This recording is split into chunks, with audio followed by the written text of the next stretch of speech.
Hey guys, Pastor Ben here with another review and reflection. Today I want to give some thoughts on a little book that I picked up at the public library a couple months ago and read a while back and just now getting around to doing a review of, but it's called The Serviceberry, Abundance and Reciprocity in the Natural World by Robin Wall Kimmerer. So this was a book that I just picked up on a whim. I was taking my daughter down to the library to get her weekly stash of books. She's become quite a bookworm. Don't know where she got that from, and is blowing through lots and lots of good books. And saw this sitting on the shelf, and it caught my eye because if you've seen some of my videos on this channel, I'm an avid gardener and interested in botany and ecology, and so Robin Wall Kimmerer is a name that I've come across. She wrote a book called Braiding Sweetgrass, which I have not read, but I've just seen it mentioned a lot.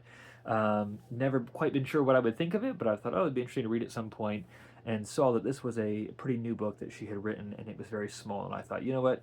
I don't know if I have time to read her other works, but this is, like 112 pages. So, hey, I can get that and read it. And so I got it, I think, around Thanksgiving, read it pretty quickly, a couple days, and it was a completely different book than what I thought it was going to be. And so I'm going to share what Kimmerer is doing in this book and kind of try to present her thesis to you and then try to interact with it. So I say it was a very different book than what I would thought. That's because, like I said, I was expecting this to be a book that was about botany or ecology, environmental science, something like that. Kimmerer has training both in botany and plant ecology, and she teaches environmental science in New York State. And so I was expecting it to be a book on that. I thought it was going to be about the serviceberry tree, which is a fascinating plant that I've been interested in. I've toyed with planting one in my own yard. I don't really have a great spot for it. But so I thought, okay, this is going to be about serviceberries. It's not really about serviceberries. What Kimmerer is doing is using the serviceberry plant as a kind of device to explore different economic systems. So what you have in this book is a plant ecologist writing about economics, and then now in this video you have a pastor talking about a plant ecologist talking about economics. So we're a couple degrees removed from our expertise here, but hey, what else is YouTube for if not for non-experts to opine about things? So what Kimmerer is trying to do in this book is to explore the difference between a gift economy and a kind of capitalist market economy. Of course, capitalism and market economies are not like identical, but capitalism, operates within a market economy. And so Kimmerer is using serviceberries as a plant and the kind of economic systems that you find in indigenous cultures, and trying to flesh out how those markets and economies work and contrast that with the modern capitalist market economy that obviously dominates the United States, and through the United States, so much of the world. And so she's writing very much as a critic of the capitalist consensus, if we could use that term, and trying to advocate for traditional indigenous gift economies as a different way. So, like I said, not really the book I was expecting. I am someone who is politically conservative, understood in the very traditional sense, not in the way that that term is so often used in the American context now. But I'm a kind of Edmund Burke conservative, I would say. And so I'm someone who, in general, to kind of pull from Churchill's famous quip, I think capitalism is the worst economic system except for all the others. In other words, I recognize that there's problems, there's abuses, there's issues that are there, but I think it's still the best option that we have, and I think on par it produces far more good than it does evil. So I'm someone who's not maybe so maybe I am the target audience for her because I don't necessarily have this frame of mind. She's advocating for a system that is not based on, she would, so the way she would draw this contrast is this. She would say that a capitalist market economy is based on the idea of scarcity, and therefore the acquisition and hoarding of resources because you are worried about scarcity. And so she's saying the contrast to this is a gift economy that's based on a posture to the world that says there's one of abundance and reciprocity. So she uses the serviceberry as a picture of this because she says, you can plant, someone can plant this serviceberry, or a bird might, drop a serviceberry seed, and the plant just grows up from the ground. No one bought it, no one purchased it, no one tended it, but it grew, and now it contributes abundantly to the world that has itself given it life. And so she talks about how serviceberries, and this is part of what was interesting to me botanically, why I picked up the books. I love serviceberries.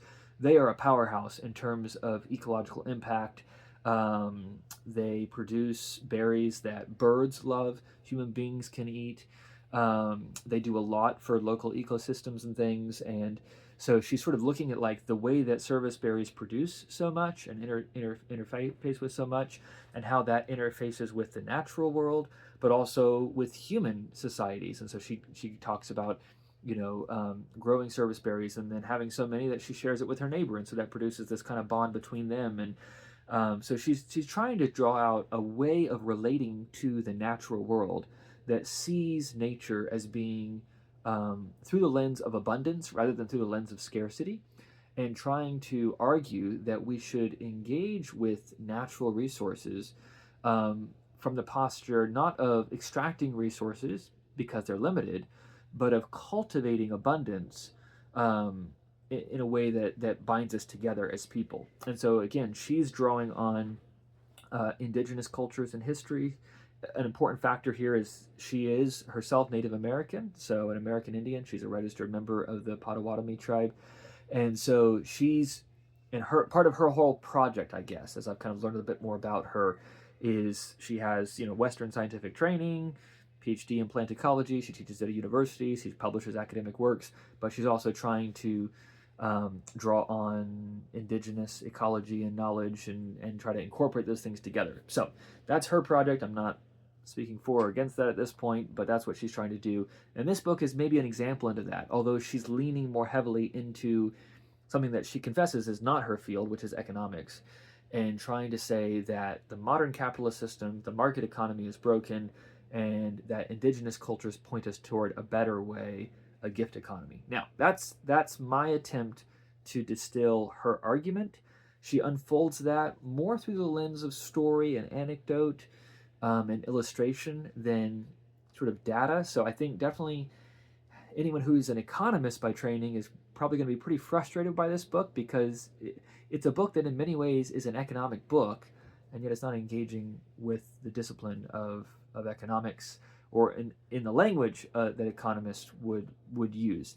So what do I think of her work? So let me say three things. So 2 notes of appreciation and then a note of criticism. Okay. So note of appreciation 1. First off, what I think is very helpful about what she's trying to do, and what I think is very valid, is to help us see the way in which particularly natural resources, right, are bigger than the market economy. So the market economy views things through the lens of scarcity and exchange and acquisition and all of this, but it turns things into mere objects rather than also being subjects. And I think there's a real blind spot there. If you view everything kind of on a spreadsheet ledger and assign a dollar value to it and think that's a sufficient framework to understand and engage with the world, you're missing out on a lot. One of the things that I think we have seen so much of in the last 200 years, and are even now seeing the cost of, is economics that's disconnected from environment and ecology. And I know a lot of people, particularly those who would label themselves as conservative, they get even me just saying that will make some of you nervous. You'll think, wait a minute, why are you talking about ecology and environmentalism? Are you some crazy tree hugger leftist?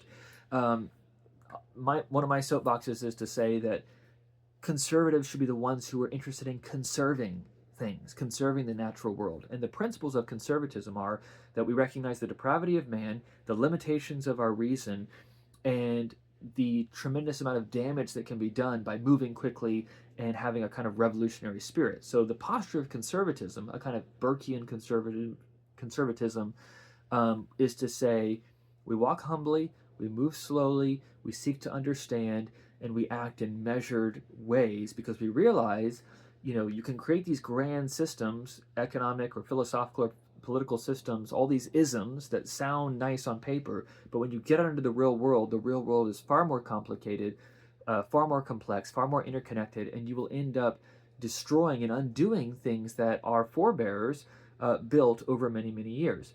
Really, I think that frame of mind, that very conservative set of instincts and impulses, very much maps onto what Kimmerer is trying to say, that there is a way of engaging with the world, a way of engaging with the natural world and exchange that built up over centuries, and if we throw that out the window and replace it with some idealized ism, we're going to end up losing a lot very quickly. And by the time we realize the damage that we've done, the damage will already be done. And it's very hard. It's much easier to destroy something than it is to build something. That's just a basic fact of existence. And the modern impulse to move fast and break things is fundamentally anti-conservative and fundamentally kind of anti-reality. What you find is that attitude comes from people who are enthralled with technology, who think that man can function as God and shape and form matter, the material world, to our own ends, and that's very different than what God calls us to biblically and what history would inform us to do if we're to act wisely. So, note of appreciation number one is, even though she's not presenting it in a language or categories of conservatism, I think traditional conservatism actually would have a lot in common here with Kimmerer. So that's point of appreciation number one. Point of appreciation number two is that I think her exploration of a gift economy is very compelling in many ways, and I think rightly so. So one of the things she talks about is that it's a very different thing to exchange money for goods and services than it is simply to exchange goods and services without expectation of repayment or return. So in other words, if I go to my neighbor and I give them $5 and they give me a plate of cookies, and then they come over and give me $5 and I give them a bowl of blueberries from my garden, that does something very different than if I could just go over to my neighbors and say, hey, our blueberries are producing like crazy. We thought we'd share some with you guys. Here, have a bowl of blueberries. And then they stop by a few days later and say, hey, we decided to make some peanut butter cookies, and here's a plate of peanut butter cookies. What has happened there is a very different thing than the exchange of money for goods and services. So a way of framing this is the difference between a market economy, right, and a gift economy. And what Kimmerer recognizes is that human beings need more than just a market economy. If we reduce our relationships to be transactional, and if we make every exchange about maximizing market value or something like that, if we view it merely as the exchange of resources based on scarcity, then we have an anemic view of the world, and we are engaging in economic exchange in a way that divorces it from human and relational connection and formation. So you have to have, I think she's exactly right here to say, human beings, because of who we are, how we are made, and I would say made in the image of God, we need connection that's more than just mutually beneficial relationships, right? It's not just about maximizing things. It's not about me thinking about what I've given you and what you're going to give me in exchange. It's giving simply because I've been blessed. There's abundance. And I'm seeking to share in that abundance. And that actually creates connections and close-knit networks that human beings absolutely need. So I think her appreciation for the interconnectedness of the natural world and the posture of humility and respect and slowness that we should have as we engage with the natural world rather than a posture of exploitation or extraction is absolutely right. And her appreciation that we need gift economies is absolutely right. Here's my big critique, though. She is, as far as I understand her, arguing that capitalism as such, market economies, are something that are necessarily evil, parasitic, exploitative, um, promotes inequality, and should be kind of scrapped for this alternate economic system of gift economies. And she says, hey, this is how indigenous peoples engaged with the world. We should just kind of go back to this. And I disagree with that. I think there's a reason that gift economies are only found, as far as I'm aware. If someone knows an exception, put something in the comments. But gift economies are only found at scale at very small scales. You have to be in a tribal setting. You have to be in a village setting. You have to be in very tight, close-knit communities of 100, 200 people where you know everyone in order for this to work and to happen. For everything. I also push back against the idea that it's helpful to frame market economies as an alternative to gift economies. I think the reality is you're hard-pressed to find pure economic systems that are one or the other. There's often a mixture. And I actually think that's what we should aim for. I think the message I took from this book is that gift economies, are something to be celebrated and cultivated and protected, and that we need them alongside the capitalist market economy in which we operate. In other words, don't adopt the mindset of making the market economy sort of your moral or relational framework.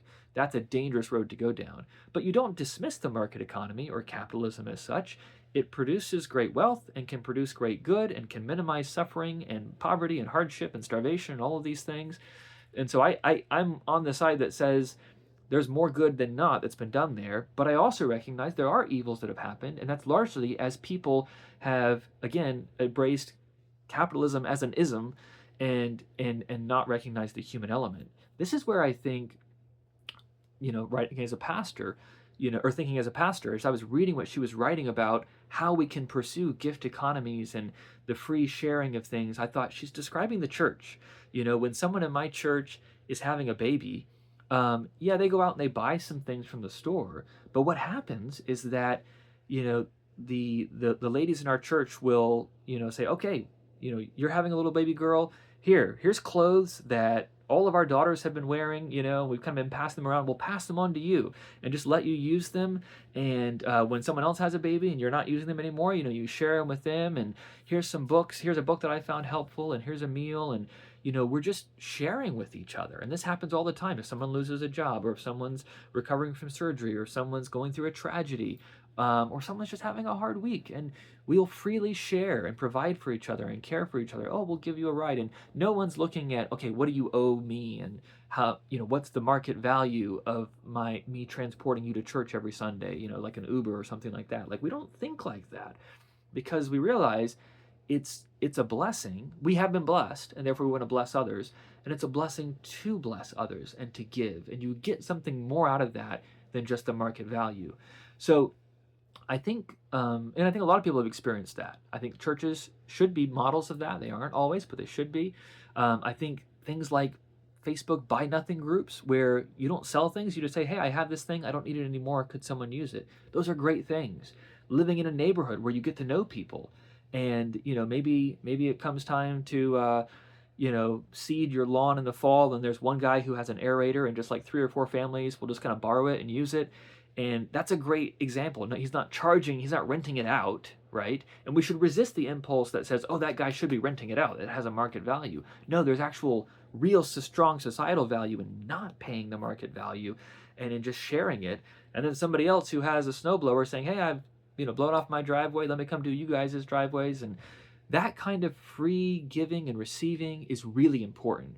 So if you were living a life that is that doesn't have any of that, if the gift economy is absent from your life, you are missing out on something that you should have as a healthy human being, and the community in which you're living may be impoverished. So maybe you need to be the one to begin or initiate this. This is one of the reasons why our family grows so many things. We grow all these flowers and berries and fruits and vegetables, in part so that we can give away to other people. And it creates all kinds of cool connections with neighbors and things. So I think she's put her finger on something really important. There's a posture towards the natural world that we need to recognize we have received something. Now, she attributes that just to the world itself, just to Mother Nature, when really it needs to be recognized as coming from God. That's an important area of difference as well. But I think the posture of receptivity, recognition of abundance, recognition of blessing, gratitude, those are things that very much resonate with a Christian framework and a Christian view of creation and of our stewardship over creation. And I think her recognition that we need a robust gift economy is absolutely right. Where I disagree is that I think the idea that we can choose between a gift economy and a market economy is, I think, wrongheaded and a bit naive. So I don't end up endorsing her project, but I think if you recognize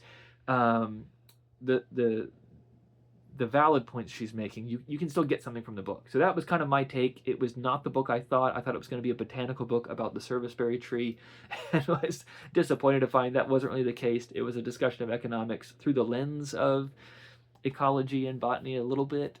So I wish it had been a bit more botanical and scientific, a bit less economic, but an interesting exercise, it's kind of a long essay or short book. But it's well written. She's a good writer. She's a good communicator.